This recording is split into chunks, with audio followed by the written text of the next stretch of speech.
하나님 말씀은 전도서입니다. 전도서 2장입니다.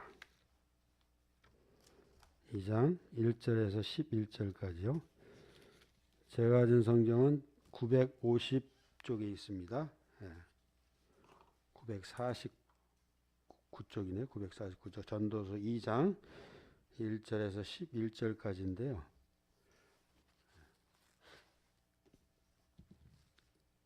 끝까지 좀 다 읽었으면 좋겠는데 너무 절수가 길어서 11절까지만 읽겠습니다. 제가 먼저 교독하시겠습니다. 제가 먼저 읽겠습니다. 나는 내 마음에 이르기를 내가 시험 삼아 너를 즐겁게 하리니 너는 낙을 누리라 하였으나 보라 이것도 헛되도다.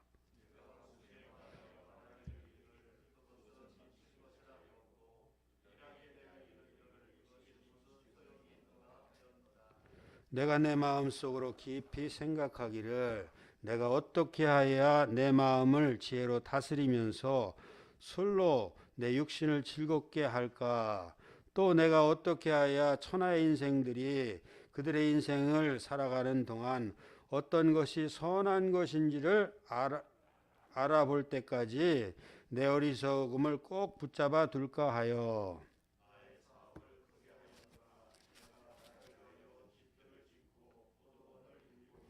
여러 동산과 과원을 만들고 그 가운데 각종 과목을 심었으며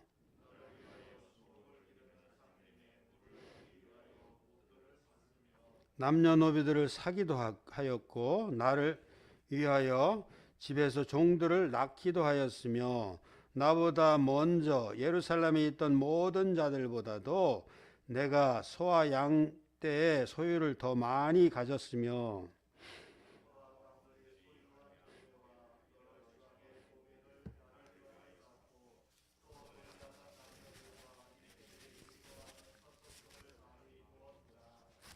내가 이같이 창성하여 나보다 먼저 예루살렘에 있던 모든 자들보다 더 창성하니 내 지혜도 내게 여전하도다.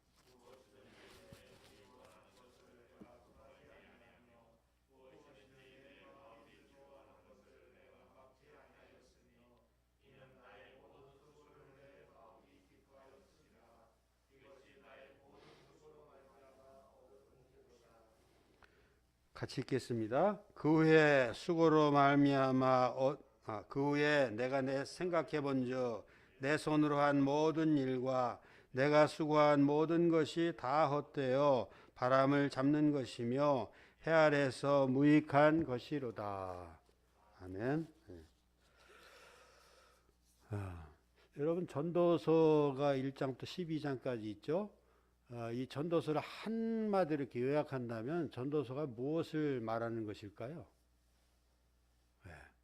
전도서는 1장에 헛되고 헛되다 이렇게 나오지만 사실은 전도서는 인생을 어떻게 즐겁게 살 것인가 그거에 대한 글입니다. 그런데 헛되다는 게 쭉 이렇게 나오죠. 결론적인 말씀이 나오는데 전도서의 핵심은 바로 이제 그런 것입니다. 한마디로 요약하면 그렇습니다. 여러분은 인생에서 우리가 살면서 이렇게 추구하고 있는 것이 무엇이 있습니까? 여러분 추구하는 것이 있나요? 우리가 목표를 두고 내가 이것은 꼭 해봐야 되겠다. 저도 그런 게 있긴 있습니다만, 내 평생을 걸쳐서 이루고 싶은 것이나 간절히 해보고 싶은 것이 있으신가요? 예전에는 우리가 큰 집을 갖는 거 원했죠. 아름다운 정원에 이렇게 이렇게 나무도 있고 아주 멋진 그런 대리석 집을 원했죠. 그런 것입니까? 아니면은 더 높은 권세와 권력을 가진 그런 것이 있습니까? 만약 그것도 아니라면 내가 지혜나 지식을 더 많이 쌓아서 어떤 사람들이 무언가 어려움을 당할 때 즉시 해답을 이렇게 던져줄 수 있는 그런 지혜자가 되는 것. 또 이런 것도 추구해 볼 수 있을 것입니다. 근데 1장 13절에서 전도자는 뭐라고 말하냐면 마음을 다하여 지혜를 써서 하늘 아래에서 내가 전념할 것이 무엇인가를 살펴보았다는 것이에요. 전념한다는 것은 그냥 뭐 이렇게 대충 이렇게 하는 것이 아니고 힘써서 한 것입니다. 잘 살피고 마음을 잘 다지고 또 해보고 탐구해보고 이렇게 해서 해봐서 전념할 것이 무엇인가를 이렇게 해보았는데, 그래서 지혜를 갖기 위해서 지혜와 지식도 많이 갖기 위해서 그런 사람을 만났다는 거죠. 지혜 많은 사람과 이 대화를 하면은 지혜가 생기죠. 그래서 지혜스러운 책을 보면 우리에도 지혜도 생깁니다. 또 많은 지혜를 가지고 또 우매한 것, 어리석은 것이 무엇인가를 알아보고자 했지만 그러나 다 모든 것이 헛된 것이었다. 바람을 잡는 것이었다. 무익한 것이다고 이렇게 말하고 있습니다. 근데 2장에 와서는 이 전도자가 뭐라고 하냐면은 그렇다면은 이제 마음을 써서 지혜를 가지고 이렇게 해봤는데 다 헛된 것이었는데 그러면 내 육신의 쾌락을 갖게 한다면 이것이 또 그 원하는 것이 아닌가를 한번 알아봤다는 것입니다. 2장의 내용이 그렇습니다. 그래서 1절과 2절에서는 무엇을 해보았느냐 그러면 육신을 즐겁게 하는 것이 무엇인가, 육신을 즐겁게 해서 내가 만족을 얻을 수 있지 않을까 이렇게 해보았다는 것이죠. 그리고 3절에 와서는 내용이 참 복잡합니다. 이 한글 성경으로 이렇게 읽어보니까 제가 영어 성경도 한 2개 찾아보고 또 여러 가지 이렇게 찾아봤는데 아주 어렵게 돼 있어요. 근데 두란노에서 나온 성경이 참 아주 쉽게 나와 있더라고요. 근데 여하튼 우리 3절 한번 같이 한번 읽어볼까요? 우리 같이 읽어보겠습니다. 시작. 내가 내 마음으로 깊이 생각하기를 내가 어떻게 하여야 내 마음을 지혜로 다스리면서 술로 내 육신을 즐겁게 할까. 자, 여기까지만 읽겠습니다. 자, 여기서 보니까 주어는 나죠. 내 마음속으로 뭐를 했다고요? 깊이 생각해 봤다는 것입니다. 동사는 뭡니까? 여기에서 내 육신을 어떻게 하면 즐겁게 할까? 어떻게 하면서요? 술을 먹으면서 지혜를 써서 술을 먹는데 그냥 방탕하게 먹는 것이 아니고 지혜롭게 먹는 것이에요. 그렇게 하면은 내 육신이 좀 즐거워지지 않을까 이렇게 해봤다는 것입니다. 자, 그 다음에 읽겠습니다. 그 다음에 그 다음 있죠. 또 내가 어떻게 하여야 천하의 인생들이 그들의 인생을 살아가는 동안 어떤 것이 선한 일인지를 알아볼 때까지 내 어리석음을 꼭 붙잡아 둘까 하여. 어렵지 해석이? 제가 수도 없이 읽었습니다. 근데 잘 이해가 안 되더라고요. 자, 우선 여기에도 주어는 나죠. 근데 여기에도 뭐를 해보는 거냐면은 어떻게 하면 즐겁게 할 것인가를 생각했다는 것이에요. 근데 이번에는 어떻게 하냐면 그 어리석음을 붙잡아 둔 것이에요. 어리석게 하지 않고 지혜롭게 잘해서 사람들이 세상 살면서 무엇이 선한 것인가, 선한 것이라는 것은 악과 선이 아니고 무엇이 좋은 것인가를 알 수 있도록 지혜를 써서 그걸 알아봤다는 것입니다. 자, 이해가 좀 되시죠? 네. 자, 그렇게 하고, 자, 그러면 4절을 뭐라고 돼 있어요? 4절, 나의 사업을 어떻게 해요? 크게 하였다. 이제 3절의 내용을 4절부터 이 9절까지 쭉 해놓은 것을 적어놓고 있습니다. 자, 4절에서는 사업을 크게 하였고 나를 위하여 집도 짓고 포도원도 만들었어요.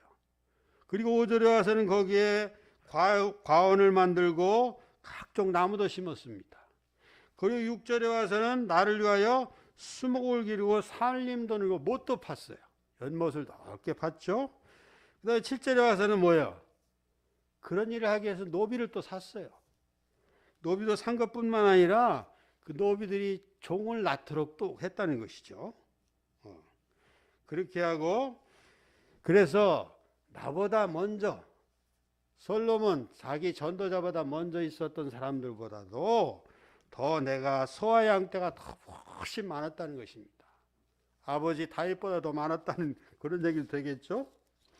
그리고 8절에 와서는 뭐라고 했습니까? 은금과 왕들의 소유한 보배와 여러 보배를 나리와 쌓고 노래하는 사람과 첩도 두고 이렇게 해서 많이 두었다는 것입니다. 그 결과가 무엇이에요?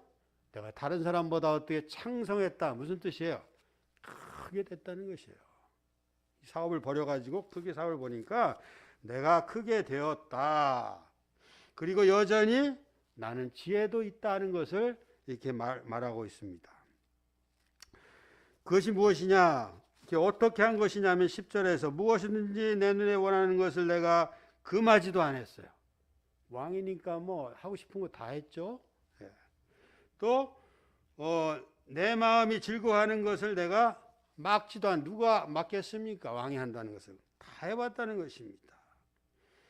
그런데 이것이 나의 모든 수고로 말미암아 얻은 몸이로다 하면서 11절에 와서 뭐라고 되어 있습니까? 그 후에 내가 생각해 보니까 내 손으로 한 모든 일과 내 수고한 모든 것이 다 어떻게 됐다고요? 헛되다는 것이에요. 헛됐다. 헛됐다는 것은 뭐 무가치하다 이런 뜻이 아니고요. 일시적인 것이다. 그런 창성한 것도 일시적인 것이고 좋은 정원을 만든 것도 일시적이고 노래하는 사람을 즐겁게 한 것도 다 보니까 일시적인 것이다.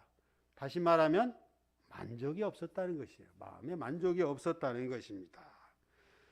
또 그래서 이런 모든 것들이 해야에 무익하다 이렇게 결론을 내리고 있습니다. 여러분 어떻습니까? 우리 장로님들 이렇게 인생을 오래 살으셨고 저도 참 많은 것을 추구해보려 살려고 했지만 그것이 다 이제 와서는 다 무익하다 이렇게 말할 수가 있겠죠. 우리 전도서가 바로 그런 고백입니다. 그렇다면 전도사는 왜 이런 일을 왜 했을까요? 사업도 벌리고 눈에 보이는 거, 마음에 드는 걸 모든 것을 다 해보려고 했을까요? 왜냐하면 우리 사람들은 이 마음에 탐구하는 게 있습니다. 무엇인가를 좀 해보고 싶은 게 있습니다. 그래서 이 일도 해보고 저 일도 해봅니다. 그런데도 그렇게 심혈을 기울여 한 모든 것들이 다 헛되고 자신의 추구했던 일이 무익하다고 이렇게 고백을 하고 있습니다. 왜 그럴까요? 자, 이렇게 이런 일을 해보았으나 그러나 여전히 자신 안에는 허전함과 두려움, 불안감이 있기 때문에 이런 것을 해소하기 위해 또 다른 일을 벌이고 시작한다는 것입니다. 우리는 경쟁 시대에 살아가고 있습니다. 그렇죠? 우리 교회 안에서도 경쟁이 있죠. 할 수 있으면 우리 사회적인 경쟁을 좀 피하는 게 교회에서는 해야 될 일인데요. 여하튼 그렇습니다. 사람 세상이 그렇습니다. 그래서 경쟁에 뒤처지면 되지 않으니까 더 높은 지에 오르기 위해서 아주 수단과 방법을 다 가리지 않습니다. 여러분 어린이들이 어떻습니까? 어린아이들도요. 좀 좋은 동네에 사는 아이들은요. 명품으로 다 치장했어요. 옷이며 가방이며 가방 하나가 돈 10만 원, 몇십만 원 갑니다. 그런 걸 가지고 다녀요. 자랑하고 그런 거 못 가지고 있는 애들을 막 면박을 주고 왕따시키고 이럽니다. 자, 그러면 젊은이들은 어떻습니까? 젊은이들은 미래가 없어요. 불안합니다. 그래서 앞뒤 앉아있는 자기 동료들을 밀어내려고 뭔가 애를 씁니다. 이게 우리의 살아가는 현실입니다. 그런데 이렇게 할지라도 그 결과는 어떻습니까? 결과가 다 헛되다는 것입니다. 왜 헛되냐? 하나님을 의지하지 않고 자신의 힘을 의지하기 때문에 여전히 그런 일 해도 그 불안한 상태를 벗어날 수가 없다는 것입니다. 솔로몬도 그랬습니다. 마찬가지였습니다. 마음의 허전함을 채울 수가 없었다는 것입니다. 이렇게 추구하고 탐닉하고 난 다음에 남는 것은 무엇일까요? 허전함, 후회스러움, 불안함이 여전히 자신을 감싸고 있다는 것입니다. 그러면 우리는 어떻게 살아야 되겠습니까? 어떻게 신앙생활을 해야 되겠습니까? 예수님께서 우리를 부르시고 있습니다. 예수님께서 저와 여러분들, 우리 반포교회 모든 성도들을 부르십니다. 수고하고 무거운 짐진 자들아 다 내게로 오라. 내가 너희를 쉬게 하리라. 나는 마음이 온유하고 겸손하니 나의 멍에를 메고 내게 배우라. 그리하면 너의 마음에 쉼을 얻으리니 이는 내 멍에는 쉽고 내 짐은 가벼움이라 하시니라. 마태복음 11장 28절 30절 말씀입니다. 이 말씀은 당시 이스라엘 백성들이 율법의 그늘하에 살면서 무거운 짐을 졌어요. 율법의 의무의 짐을 지고 살았습니다. 똑같은 일에도 율법의 의무의 짐을 지고 살았기 때문에 훨씬 더 고통이 가중됩니다. 어렵습니다. 힘이 듭니다. 그래서 그들의 안타까움을 보시고 너희가 나와 같이 내 멍에를 매면 너희들이 진 짐이 가벼워질 것이다는 것입니다. 예수님이 우리 짐을, 우리 가방을, 학교 간 아이들의 가방을 매 주시지는 않죠? 우리가 살아가는 일을 예수님께 대신 해 주시지는 않아요. 그러나 예수님께서 우리와 함께 해 주시고 우리가 그분의 멍에를 지게 되면 가방이 어떻게 해요? 무겁지가 않죠. 짐이 아닙니다. 우리의 삶이 행복하다는 것입니다. 우리의 교회 생활, 신앙 생활이 기쁨이 있다는 것입니다. 의무적으로 하는 것이 아니라 기쁨으로 자원해서 한다는 것입니다. 바로 예수께서 우리를 부르시는 것입니다. 오늘 본문에서 전도자는 자신의 눈이 원하는 것, 마음이 즐거워하는 것을 막지 아니하였다고 하였습니다. 자신이 하고 싶은 것도 다 해보았으나 여전히 허무함과 허전함이 자신을 휘감고 있었다고 하고 있습니다. 그래서 모든 것이 헛되다고 고백을 합니다. 우리 주위에도 보면 신앙생활 하는 분들 중에 이런 분들도 있습니다. 살아가는데 재물이 그렇게 부족하지도 않습니다. 또 배운 것도 많이 있는데도 여전히 부족해서 더 많은 것을 가지기 위해 애를 쓰고 애쓰는 사람들도 많이 있습니다. 겉으로는 드러나지 않지만 어느 순간이 와서 어느 시간이 돼서 어느 충격을 받게 되면 그 밑바닥에 잠재어 있던 욕망과 욕심들이 드러나서 보이게 된다는 것입니다. 그래서 바른 판단할 수가 없고 자기 중심적이 되고 결국에는 하나님과 멀어지게 되고 성령의 인도하심을 볼 수도 만날 수도 느낄 수도 없게 된다는 것입니다. 우리가 신앙생활의 목적이 어디에 있을까요? 남들보다 더 높은 지혜, 더 많은 재물, 편안함을 추구하는 것이 우리의 신앙생활일까요? 저는 우리의 신앙생활의 제일 목표는 우리에게 평안인 것입니다. 평안. 우리 마음의 평안입니다. 똑같은 일을 해도 우리 마음에 평안이 있을 때와 불안할 때 그 결과의 차이는 하늘과 땅 차이라고 할 수 있습니다. 저도 설교 준비를 하면서 마음이 불안하고 조급하고 분노가 나고 화가 나면 글자가 하나도 보이지 않습니다. 근데 기쁜 마음으로 새벽에 조용한 시간에 이렇게 설교 준비할 때는 이게 쑥쑥 들어옵니다. 우리 평안이 우리 신앙생활의 가장 근본적인 목적이라는 것입니다. 그렇다면 우리가 이런 평안을 얻기 위해서 우리가 어떻게 해야 될까요? 우리 하나님을 좀 알아가실 필요가 있습니다. 여러분 하나님 아시죠? 다 각자 그 분야와 그 깊이와 넓이 이런 것이 다 틀릴 수가 있지만 우리가 하나님을 알아가는 일에는 끝이 없습니다. 우리 성경을 좀 읽었다고 또 안다고 해서 하나님을 다 안다고 할 수가 없습니다. 어느 목사님은 거의 50년 동안을 성경을 1000번을 보셨는데도 그래도 성경에 모르는 분이 있다는 것을 제가 들었습니다. 놀랍죠? 저는 근처도 가지 못하지만 하나님을 알아가는 일은 끝이 없다는 것입니다. 또 신앙의 연륜이 오래되었다고 하나님을 잘 안다고도 할 수 없습니다. 그렇다면 대답은 무엇입니까? 우리는 여전히 하나님을 알아가는 일에 힘쓰고 애써야 된다는 것입니다. 이런 과정 속에서 우리가 하나님의 뜻을 알기도 하고 하나님의 가치관을 알기도 하고 하나님과 나와 친밀한 관계도 가질 수가 있고 그때 우리의 평안이 임하게 될 것입니다. 우리 하나님이 주시는 그 평안을 우리가 누릴 수가 있을 것입니다. 여전히 우리는 부족하고 연약하지만 하나님을 더 알아가면서 그분으로 인해 힘을 얻고 우리의 심령이 더 강해지고 힘차게 살 수 있다는 것입니다.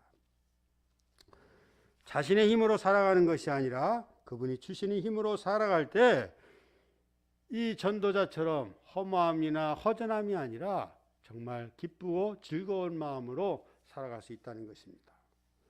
사도 바울은 빌립보서 4장 13절에서 이런 말씀을 하였습니다. 여러분 잘 아시는 말씀이죠.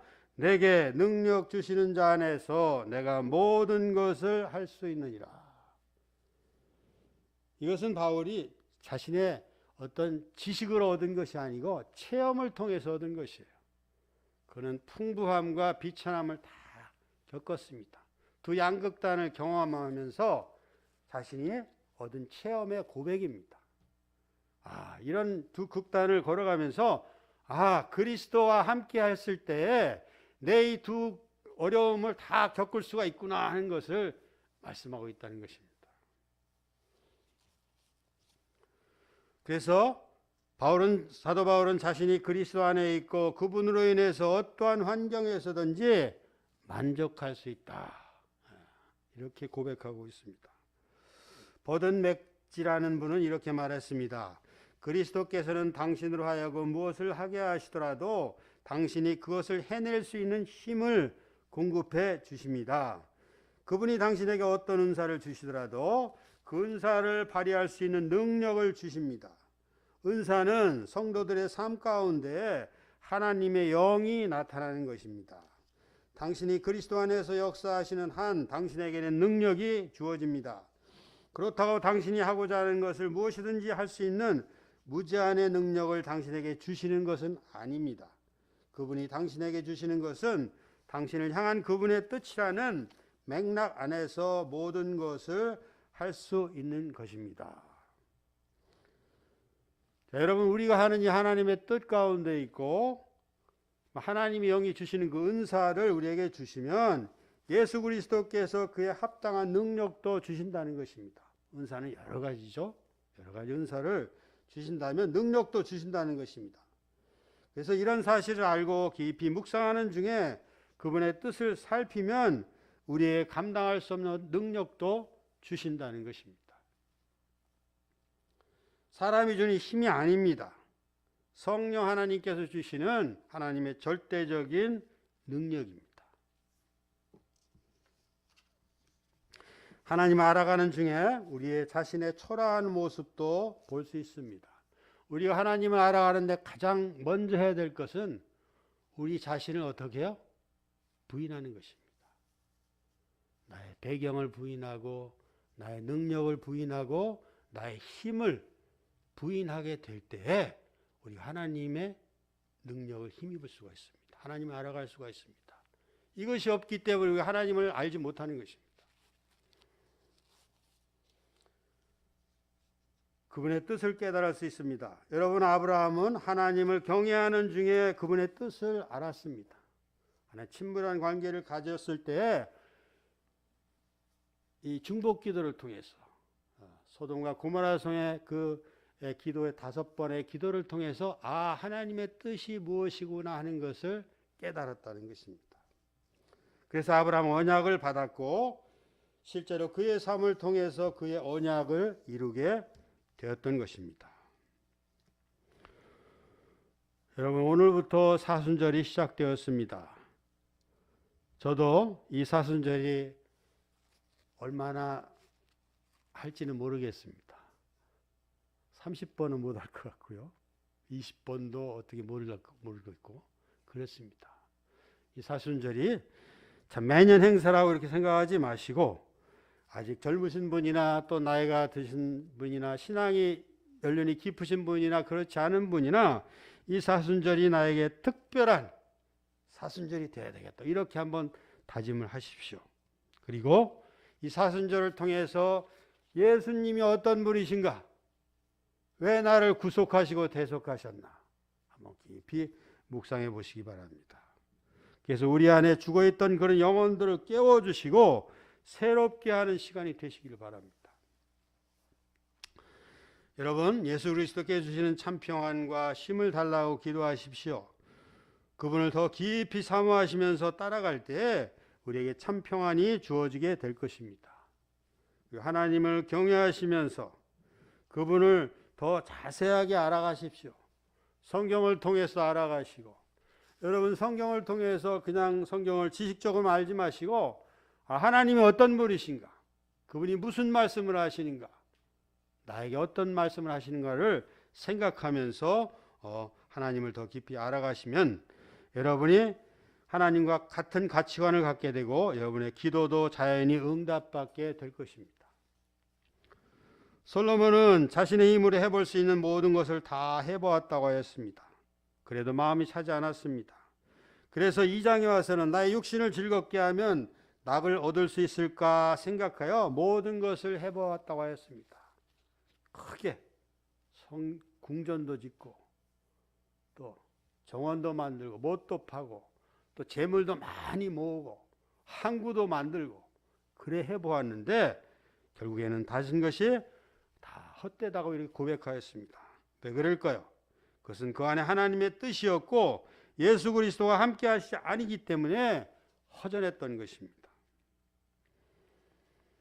하나님을 경외하는 지혜가 우리를 바른 길로 인도한다는 사실을 깨달아야 합니다. 이렇게 어지러운 세상 속에 참 우리가 신앙생활 한다는 게 얼마나 감사한지 모르겠습니다. 우리가 바른 길을 갈 수가 있지 않습니까?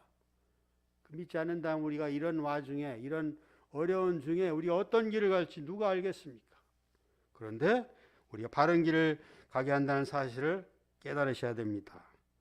솔로몬은 그 어떤 것도 인간을 바르게 인도할 수 없다고 이 전도서에서 밝히고 있습니다.